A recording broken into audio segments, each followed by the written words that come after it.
I mean, growing up with guns, you never, some people say you get used to, it being there and you start trusting people, but I don't think you can get used to fear and stuff, because I grew up like that, and it never got easier or better unless they were completely out of the picture. In most of the conversations that I had with both staff and students, I think it was predominantly in support of the opt-out, that if they wanted a decision to be made, they were hoping for the opt-out.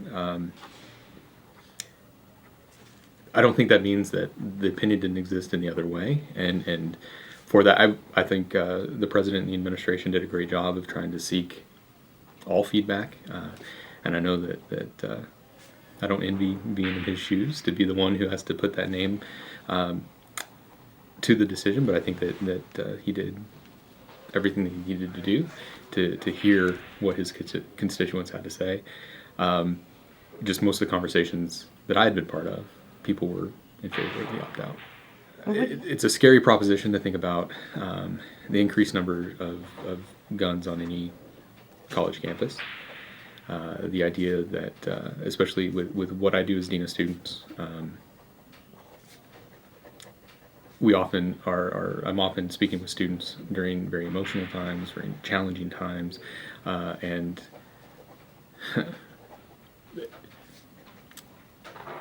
not having to have that same level of worry, or not having to install metal detectors outside my office door, like that there's a certain relief that comes with this is a value of the institution. What was scariest to me is the increased access to weapons. One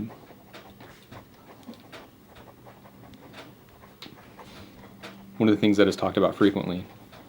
among my colleagues and peers is the increase in concerns about students' well-being, mental health. We see you can come up with examples of that throughout the years of things that have occurred